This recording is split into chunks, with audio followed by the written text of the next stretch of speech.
Pernah nggak sih kalian ngerasa hidup ini kayak drama yang sutradaranya lagi cuti? Nah, selamat datang di sesi bedah materi kita. Jujur aja saya antusias banget hari ini.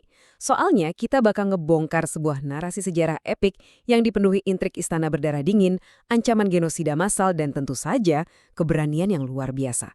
Tapi di balik semua ketegangan itu, ada satu paradoks sentral yang, wah, saya yakin ini bakal ngubah total cara kalian melihat jalan cerita hidup kalian sendiri. Mari kita mulai. Oke, ini dia paradoksnya.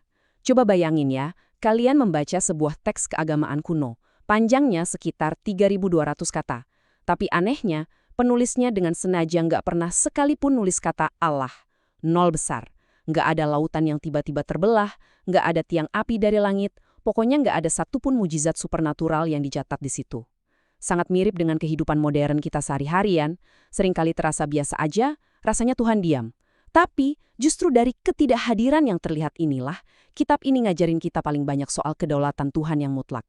Kok bisa ya? Ada satu kutipan yang kena banget dari Peter Kraft. Dia bilang, kita bakal ngelihat dengan perspektif berbeda ketika sejarah itu dilihat sebagai kisah tentang Tuhan, atau histori. Waktu itu, orang-orang Yahudi yang lagi di pembuangan di bawah kekaisaran Persia yang supermasif, benar-benar lagi putus asa. Mereka merasa dibuang, kehilangan identitas, dan sepertinya Tuhan mereka diam aja. Tapi faktanya, materi yang lagi kita bedah ini tuh sebenarnya semacam kelas tingkat tinggi, masterclass, tentang kehadiran Allah yang sengaja tersembunyi. Sejarah kita itu pada hakikatnya adalah naskah ceritanya. Nah, biar lebih jelas, kita masuk ke bagian pertama, misteri Allah yang tersembunyi. Mari kita bedah gimana kesenyapan Tuhan itu bukan berarti dia absen. Jadi, apa sih sebenarnya maksudnya Tuhan memegang kendali kalau dia nggak kelihatan? Nah, dalam teologi ada konsep yang namanya providentia atau pemeliharaan ilahi. Poin krusialnya tuh gini, saat Tuhan nggak lagi membelah Laut Merah secara dramatis, dia itu bekerja lewat providensianya. Nggak ada sehelai daun pun yang jatuh atau sebuah momen yang terjadi secara kebetulan. Semuanya, literally semuanya, diatur dengan sangat teliti oleh tangannya untuk mendatangkan kebaikan. Dan kisah ini secara brilian ngasih lihat gimana providensia itu bekerja. Coba deh kita susun kejadian-kejadian ini kayak puzzle. Pertama, Ratu Wasti entah kenapa tiba-tiba nolak perintah raja. Lalu Esther, yang cuma gadis Yahudi yatim piatu, kepilih dari ribuan wanita buat jadi ratu. Terus pamannya, Mordekai, kebetulan banget nguping rencana pembunuhan raja. Sampai puncaknya, suatu malam, Raja Persia yang paling berkuasa itu tiba-tiba insomnia, nggak bisa tidur sama sekali. Secara statistik, ini mustahil. Maksud saya ini benar-benar bukti kuat kalau ada sang penulis drama agung yang lagi ngatur setiap adegan, detail demi detail, di balik layar. Sekarang kita masuk ke bagian kedua, Esther sebagai bayangan Kristus. Kita bakal zoom in dan ngeliat tipologi yang luar biasa di sini. Coba perhatikan betapa ketatnya hukum istana Persia waktu itu. Kalau berani mendekati raja tanpa diundang, langsung dihukum mati. Kecuali kalau raja mengulurkan tongkat emasnya. Aturan ini sebenarnya cerminan langsung dari kondisi manusia berdosa.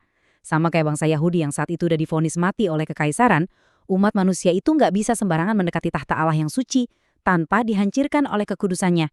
Kita tuh butuh banget, sangat butuh seorang mediator atau perantara. Disinilah Esther tampil sebagai bayangan profetik dari Kristus. Kenapa Esther? Karena Esther punya identitas ganda. Di satu sisi, dia itu orang Yahudi, identitas yang sama dengan umat yang mau dibantai, jadi dia punya empati penuh. Tapi di sisi lain, dia itu Ratu Persia yang punya akses istimewa ke tahta raja. Dua sifat ini ngasih dia empati sekaligus otoritas. Ini itu bayangan sempurna dari inkarnasi Kristus kan? Sepenuhnya manusia yang ngerti penderitaan kita, sepenuhnya ilahi yang punya akses keselamatan kekal. Keren banget kan? Kalau kita bedah perbandingannya lebih jauh lagi, Esther ini bukan cuma bayangan Kristus, tapi juga gambaran dari kita, gereja atau umat Tuhan. Coba lihat Ratu Wasti. Dia nolak panggilan Raja Murni karena kesombongan. Hasilnya, dia kehilangan tahta. Sebaliknya, Esther yang awalnya yatim piatu terus diangkat jadi Ratu Murni karena anugerah atau perkenanan raja, merespons anugerah itu dengan ketaatan radikal yang mempertaruhkan nyawanya sendiri. Dan hasilnya, keselamatan buat seluruh bangsanya. Ini visualisasi yang sangat indah tentang gimana seharusnya kita merespons kasih karunia Tuhan. Dan kita nggak bisa ngelewatin momen yang bikin merinding ini. Waktu Esther bilang, kalau terpaksa aku mati, biarlah aku mati. Wow, Ini bukan kalimat orang yang lagi pasrah nunggu nasib loh. Ini tindakan pengosongan diri yang aktif banget. Lewat puasa dan doa yang intens, dia berani melangkah maju buat nebus bangsanya.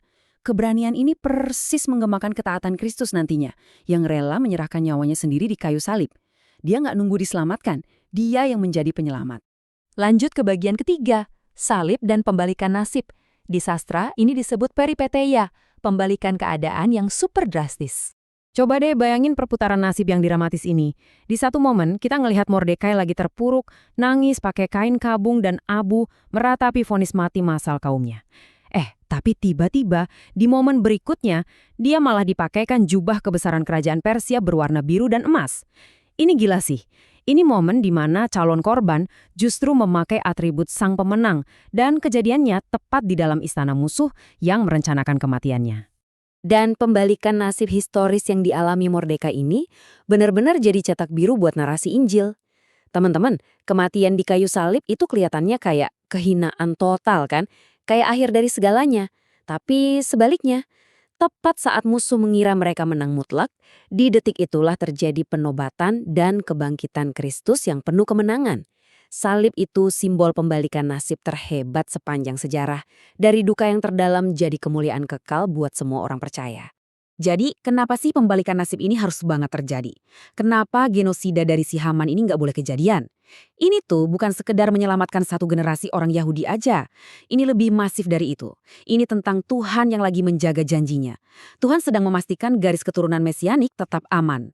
Dia memastikan janji keselamatan, bahwa Yesus Kristus bakal lahir dari suku Yehuda, itu nggak akan pernah bisa digagalkan oleh konspirasi sejahat apapun. Nah, kita sampai di bagian keempat, ketenangan saat Allah tak terlihat. Terus, apa hubungannya semua ini dengan hidup kita di masa kini yang serba nggak pasti? Jawabannya tuh dimulai dari dalam diri kita sendiri.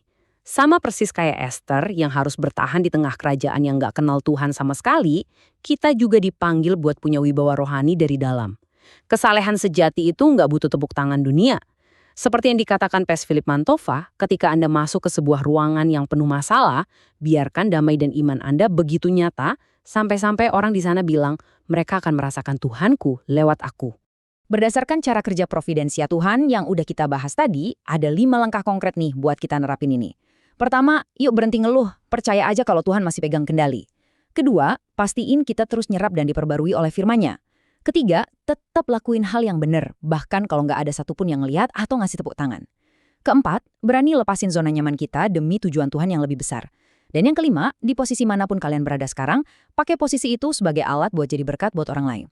Kita semua tahu, kita ini nggak lagi hidup di zaman keluaran dari Mesir, di mana lautan bisa terbelah secara kasat mata di depan kita.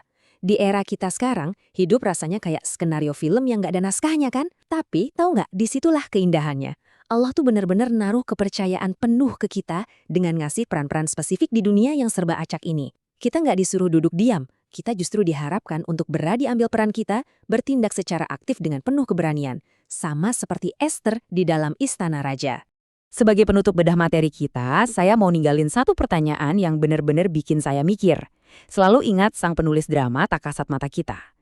Kalau dia aja bisa ngatur ulang hukum sebuah kekaisaran yang super raksasa, atau sekedar ngatur jadwal tidur seorang raja di tengah malam, cuma demi menyelamatkan umatnya, masa iya dia nggak memegang kendali atas setiap detail rumit dalam hidup dan masalah kalian hari ini? Tetaplah tenang, jadilah berani, dan percayalah penuh pada sutradara agung dari cerita hidup Anda. Terima kasih banget udah ngikutin sesi kali ini. Sampai jumpa di pembahasan seru kita berikutnya.